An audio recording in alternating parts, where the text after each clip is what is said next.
Finebaum, who joins us now, the host of the Paul Finebaum Show on ESPN Radio.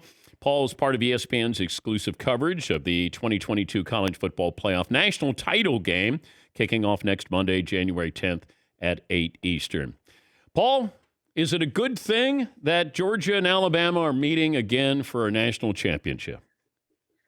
Well, Dan, I'm contractually obligated not to say anything negative. But I and by the way, keep that in mind for the next question or the one after that as well.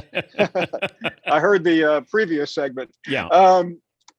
This is not a good thing for college football. And I say that because I think the whole idea for fans is that you want to see something different. You want to see something interesting.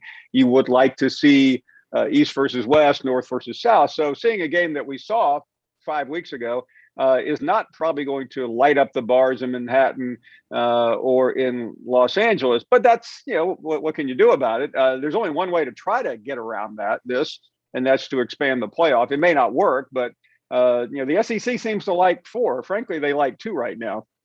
Yeah, when people say, well, if you expand the playoffs, you're still going to get Georgia against Alabama, which could be true. But you do get more fan bases involved in this, and that you're playing meaningful games, meaningful bowl games, where if you win that bowl game, you go to another bowl game there. It's just a question of, are we still going to get back to Alabama and Georgia, or, is it going to be 1 or 2 SEC teams no matter what? Well, whether you get back to Alabama or Georgia, I don't think is the most important point. The point is that you have a buildup. I mean, why are we watching football tonight or Saturday and Sunday?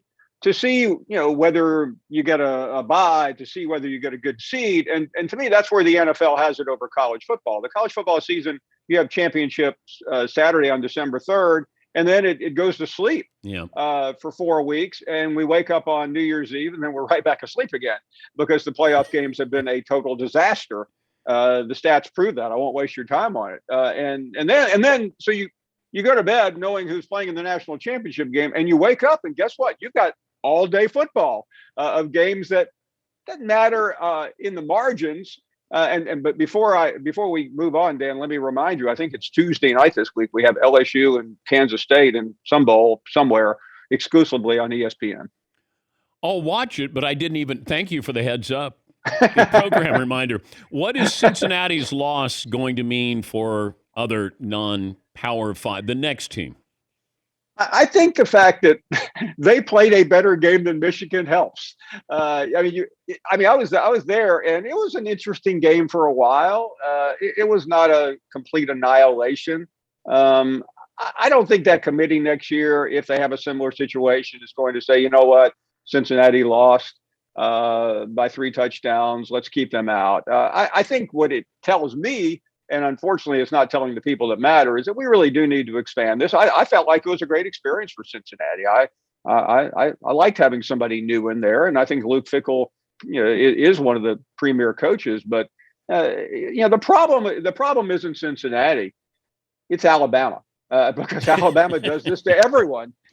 They beat Notre Dame by 17 last year, even though it was really a 24-point game. They beat everyone by 3 touchdowns. So I think we're obviously blaming the wrong team. I think the thing to do is to move Alabama maybe to the NFC South, and we'll have a much better playoff every year. But I wondered, I had chuckled a little bit when I was reading some articles that this is the best coaching job that Saban's ever done.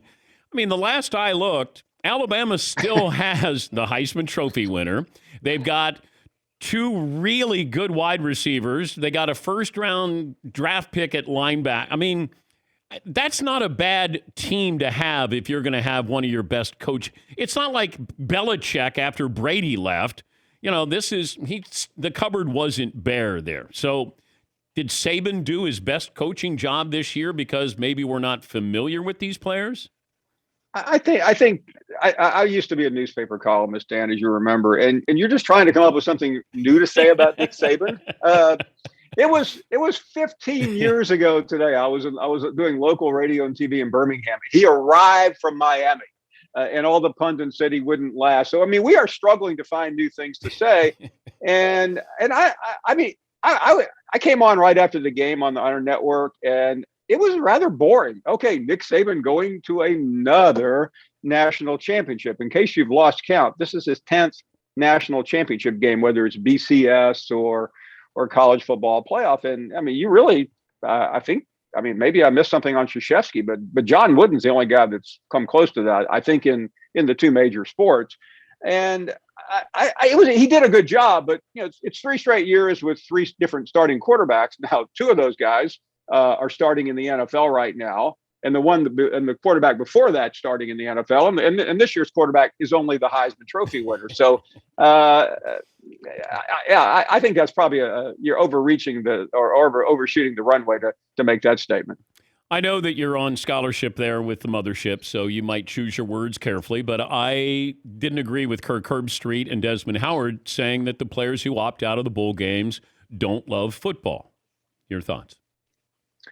I'm sorry, Dan, there's some interference there. I think you said it best when you said that maybe the overnight flight from Miami to Pasadena clouded his judgment. I agree with you. I think these players have the right and should do anything they want. And your point was the best one. If the coaches can bail, the players should be able to do whatever they want. And I think trying to look at the way it used to be versus the way it is now is wrong. I mean, we have a playoff now. There wasn't a playoff when I was in school, when you were in school, or when Kirk was in school. And these guys give everything. If they don't want to play in a bowl game, good for them. Whole teams didn't want to play in bowl games this year. Forget players. I thought it was ironic, Dan, and don't think I'm trying to obfuscate here, even though I am, that none of the major bowl games got canceled, just the ones prior to New Year's Eve. Now I know the Gator Bowl had a change of team because Texas A&M couldn't make it, but at least they were nice about it. They gave the host committee a week and a half to find a team with a what they have a 5-7 record. So that was really benevolent of them. It's great to talk to you as always, and I hope I didn't get you in trouble here. I don't know why I'm getting a call from Lee Fitting right now, but Dan, it's always a pleasure.